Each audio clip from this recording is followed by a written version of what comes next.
How every racing legend died. #1.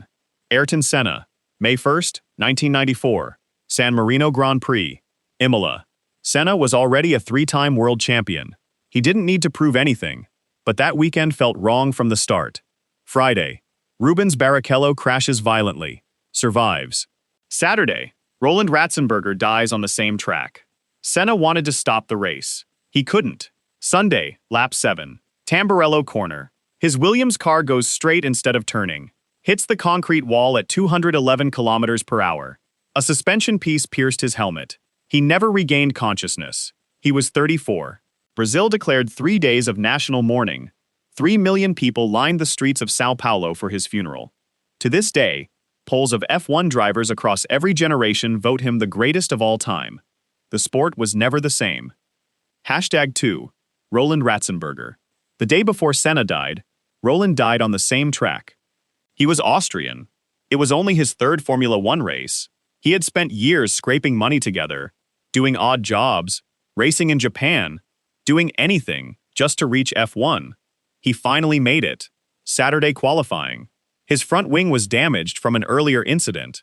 It collapsed at Villeneuve Corner at 314 kilometers per hour. Fatal skull fracture. He was 33. He died living his dream on literally one of his first chances to live it. History remembers Senna from that weekend. Roland is almost forgotten. He deserved better. #3. Jim Clark. The greatest driver of the 1960s. 2 world championships. Won the Indianapolis 500. Won 25 Formula One races. A record at the time. April 7, 1968. A minor Formula 2 race in Hockenheim, Germany. Nobody even knows exactly what happened. A tire may have failed. His Lotus left the track at high speed and hit the trees. He died instantly. He was 32. The entire motorsport world collapsed. Nobody could believe it. Jim Clark was supposed to be untouchable. If it could happen to him, it could happen to anyone. F1 was never the same after that day. #5. Gilles Villeneuve, father of Jacques Villeneuve. Ferrari legend. The most spectacular, fearless driver F1 has ever seen. May 8, 1982. Qualifying in Zolder, Belgium. He came across Jochen Mass, driving slowly on the track. Tried to pass. Their wheels touched.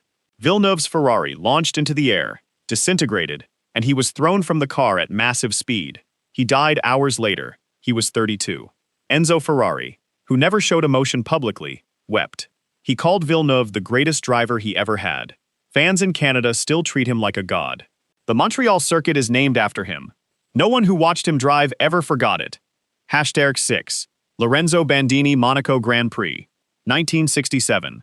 One of the most glamorous races on the calendar. Lap 82. Bandini was pushing hard, trying to close on the leader. His Ferrari clipped the chicane barrier, flipped, and caught fire. It burned for 7 minutes before marshals could extinguish it. 7 minutes. He was pulled out alive, but with burns covering most of his body. He died 3 days later. He was 31. The images were so horrific that they changed fire safety in motorsport forever. Drivers began wearing fireproof suits properly. Fire marshals got proper equipment. Bandini's death saved countless lives, at the cost of his own. #7. Bruce McLaren founded the McLaren team. Yes, that McLaren, one of the most brilliant minds motorsport ever produced. June 2, 1970. Testing his own Can-Am car at Goodwood. A bodywork section came loose at high speed. The car went off the track and hit a marshal's post. He died instantly. He was 32. His team carried on without him. McLaren became one of the most successful constructors in F1 history. #8. Stefan Bellof. The fastest lap at Monaco in 1984, in the wet, stood as a record for 30 years. 30 years. That tells you everything about Stefan Bellof. German, fearless, destined for a world championship. September 1st, 1985. Spa-Francorchamps. A sports car race. He tried to overtake Jackie Ickx at the most dangerous corner on the circuit, Eau Rouge. Their cars collided. Bellof hit the barriers at full speed. He was 27. 3 decades later, when Senna's Monaco record was finally broken, people said it felt like losing Bellof all over again.